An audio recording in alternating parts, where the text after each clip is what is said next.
What's up, fellow lords of gaming, and welcome back to another update. It is Marvel Future Fight, and it is crazy what the fuckness, because we've got a update that I don't think anybody saw coming. I definitely didn't see any spoilers or any data leaks or anything like this for these characters that are coming in this July. We're at the end of July. This July update sneak peek. But essentially, just to give you guys a snapshot, because I was originally going to release the video for the update sneak peek 1, and then before I got to publish it, we hit the July update sneak peek 2, and it's kind of like worth watching sneak peek 1 and 2 together. But essentially what we got is updates coming for Malekith, Odin, Enchantress, and then at the same token, Angela. So I couldn't put everybody on the screen for those tier 3s. Oh, sorry, in blast. Angela. So let's take a look at these sneak peeks and we'll go over them. The July update sneak peek number 1 is the first one on the line. This is CM Fragment of Marvel Future Fight. These two supervillains have returned to challenge Asgard once again. Check out the new looks and abilities of the leader of the Dark Elves and this charming sorceress. So let's watch this one over on YouTube, on the tubes.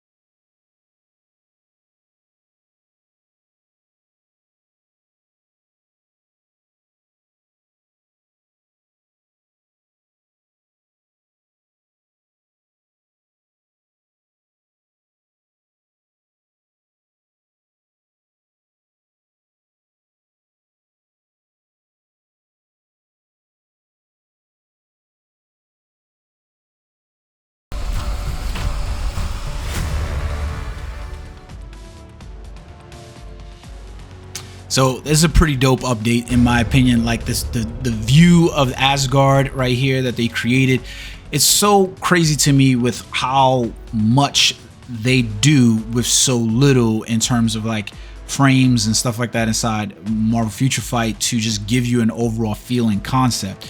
Like nothing is built back out here on these planes and stuff like that. The water's not actually moving or anything, but they give you very little effects with it to make you feel like it's good. These like Asgardian soldiers, I'm like, these uniforms just look weird. They look like Crusaders, but this entrance from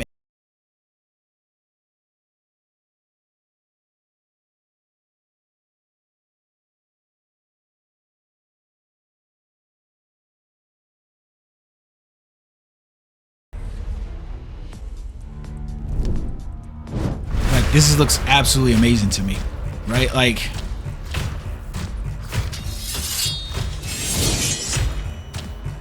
that whole scene right there. I mean, if it had just ended with it just being this, it would have just been what it was, right? Looking at Malekith come in with his new designed uniform and his wings, I got some very high gargoyles like vibes and stuff like that from this one. But really, like this is cool, man. Like I think Malekith looks really good inside here. Enchantress's uniform looks really good. And the crazy part is both their uniforms, unlike in plenty of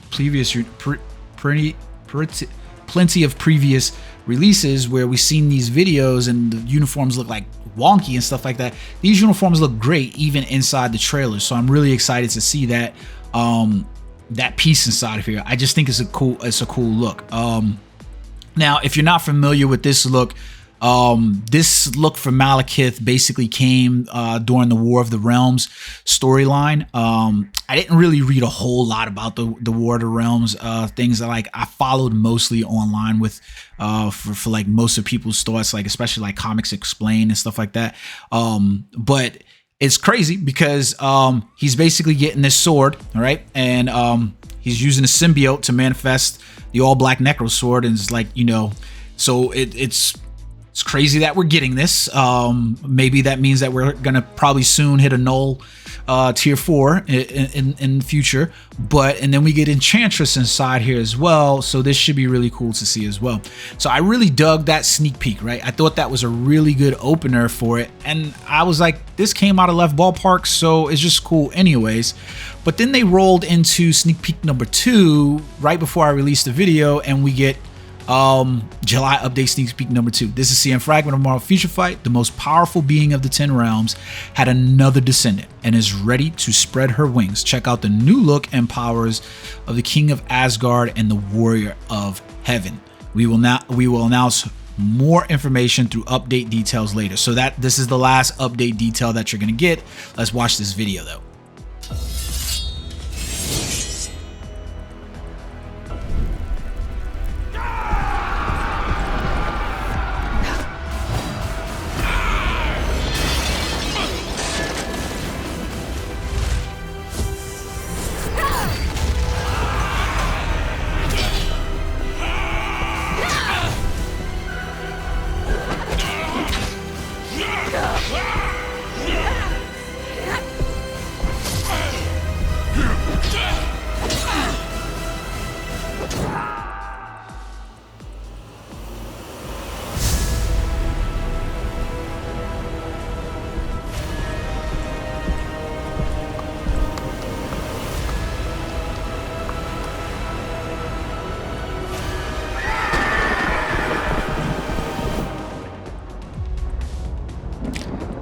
So I'm excited, right? So like the trailer, I love the continuation for the theme of the trailer where you get to see this battle and then you get Angela and Odin's pop in. I don't know that we've had a cinematic trailer from Marvel Future Fight the likes of this trailer. That's just me being honest. Like the action oriented with the camera angles and stuff like that look absolutely amazing. I think they were really cool.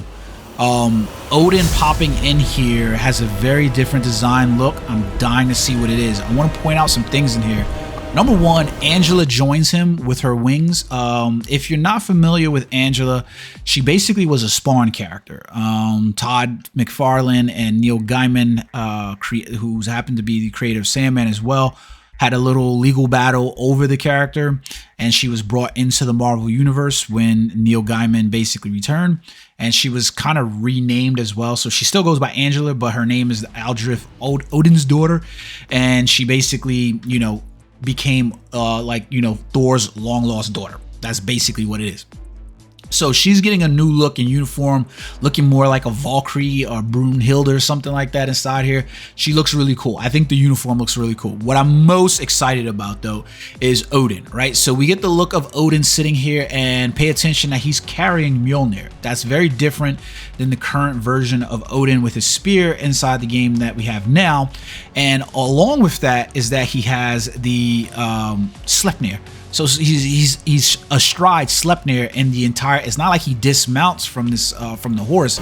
So he's on top of this horse the entire time inside the trailer. Now, what that means in terms of like the character coming to the game, I don't know. Like if they're gonna basically play the character where he's on his horse the entirety of the time, like. Doesn't make sense. Like, you know what I mean? Like he's got, I'm even confused why he doesn't have his spear Gungnir.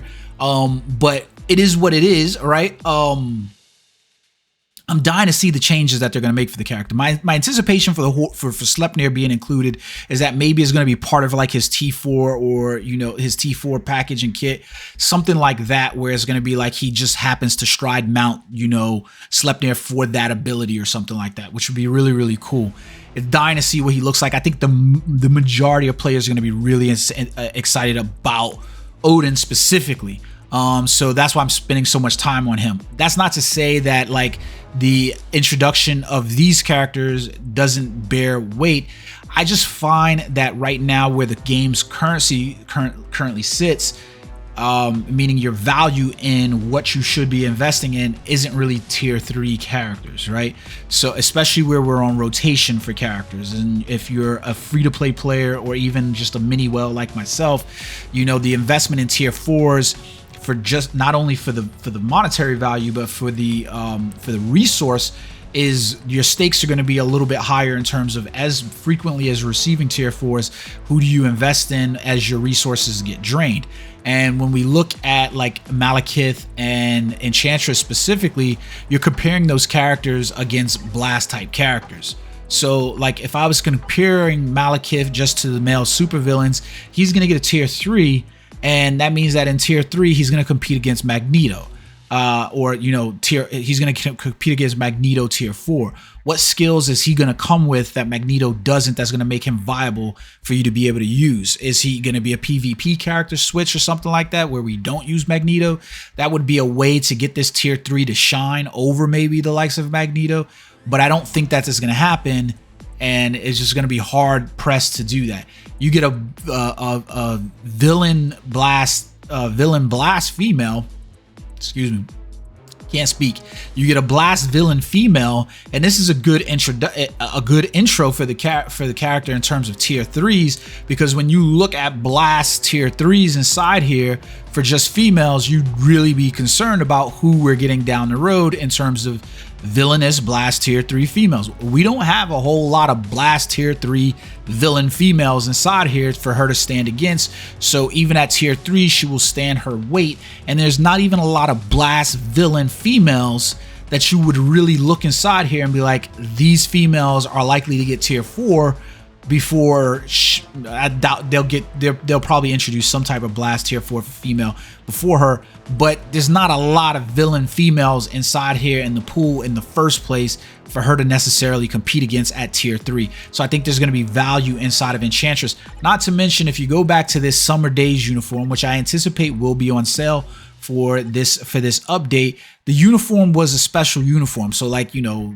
Deadpool and the rest of them, that's where this was, right? So like the uniform on a whole, you were basically using Enchantress for some of her passive abilities, I believe it was. So like she had an all debuff for her allies, and she had the passive to all allies for mind damage and so forth like that. And then she just had her self buff inside there as well. So she was a good Summer Days kind of uniform. This uniform is nowhere near as powerful as it once was inside the game, and even when it was in the game, it wasn't that damn powerful.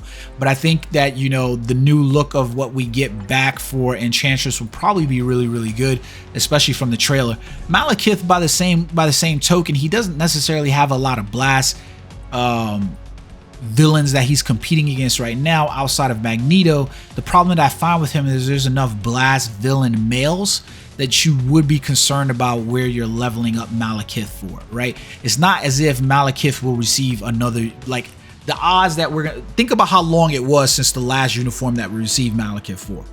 Just think about that one. So the fact that you're basically looking at Malekith getting another uniform update at any point after this one for it to basically potentially move to tier 4, you're basically comparing him against characters like, you know, Magneto, Mephisto, who's probably going to get a tier 4 before long, I'd have to imagine. Ebony Maw is another popular character in terms of, you know, blast villain males. You still have Red Skull sitting in the wins as well. Who knows when they return to him? But you have other blast male type characters that they could round back to, especially the villain ones, like Wen Wu, for instance, who got shafted by not getting a tier 3, in my opinion. It's just going to be one of those places, right, that you're ultimately worried about. When is he gonna really shine at tier 3?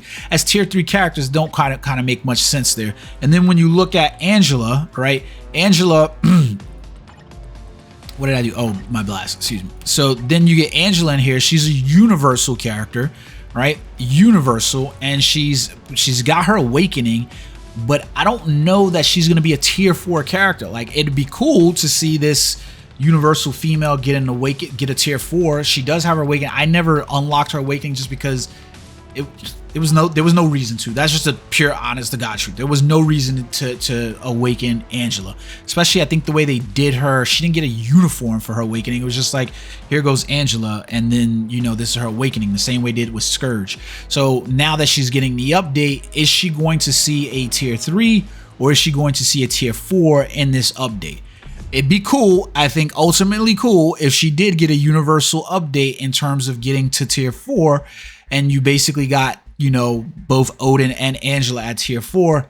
I just don't imagine that's going to be the case. I think Odin will get the tier 4, and then you'll probably get uniforms for Angela. And the way they've been doing things, Angela probably will maybe get a tier 3, or she'll just stay as a potential character with the uniform. She'd be competing against Jean Grey, not necessarily as a villain where Jean Grey's currently sat, but she would be very well if she was to get a tier 4. I think that they probably should tier 4 her. If I'm being in all honesty, I think the idea to tier 4 Jean Grey would be an absolute like chef's kiss, but who knows. But the problem always becomes, you know, with the characters the way they currently have with the tier 4s is resource management, man. Like resources for, you know, your Faultine and your Carbonadium, especially to get characters tier 4. I don't imagine that they're going to anytime soon, you know, basically release, you know, tier accelerated way for you to get additional tier 4 materials outside the shop, because they're going to try to make their money. They've made it a little bit easier for, you know, new players through like Galactus to get tier 4 materials and stuff like that for Souls of the Faultine. But you end up with this cake place where you're in, where it's hard to get materials. Even if you were just leveling characters to get them to tier 3, the materials as well for like Essence of Dimension and, you know, Titan component packs, they've been made easier, but you'll find yourself running low in terms of leveling up characters to Transcendence and having those resources available on hand for you when you want to level up characters to tier 4. So like, it's one thing I want to leave off with you guys in the video, because I want to make sure that you're aware and that you're tracking something that you should be playing, which is the story missions. And this is a place where I would love to see them expand the story missions that they have to include you know, tier 4 materials. Like at current, you know, I mostly log in every day, and I at the very least play Dimensional Clash. You'll see like I have a lot of resources in Dimensional Clash to level up, but I didn't mean to combine those fragments, but to combine those fragments, you know, you can get enhancement tickets. Along with those, you can get chances at some of like your dimensional, you know, track back to get some of the CTPs along with Essence of Dimension Titan components packs. More than likely you're gonna get these type enhancement tickets. Like that's generally the mark. You know, if you're playing, you know, the other missions, you have chances of getting other rewards. I think the True Shield one is probably the suckiest one, if I'm being quite honest. I think it is. I think it's this one. Let me double check. Yeah, because you're just getting ISO 8 inside this one, and it's like dumpster fire that one. Like nobody wants ISO 8 to roll inside these missions, so dumpster fire that idea, and maybe that's a place for you to drop better resources at. If you were looking inside here for this one, I believe you get Odin's Blessings. I think it's like, yeah, so you have the chance to get Odin's Blessings or some of the Uru, and then Essences of Dimension and so forth. That's another good place. And then finally you can go over to the Truth Ends here, and you can get additional good rewards inside this one as well for like premium comic books down at the bottom over here. Obviously you're gonna more than likely get the regular comic books, and then some Essence of Dimension Titan component packs. But whenever I'm finding myself running really low, I run those. But to be honest, I usually run the Dimensional Clash because those are the ones I need the most. I would take a look at these, see what you guys are getting, make sure that you're playing so that way you can get these rewards. Make sure you're maxing out the characters that are needed here for your synergy bonuses, so that way you can get the 50% up and play some of the other missions. They're really great ways to store and accumulate materials. It's not going to help you necessarily for just your all-around tier 4s, but it'll help you out with getting characters leveled up in the game as soon as possible. I hope you guys enjoyed the video. Until next time, peace.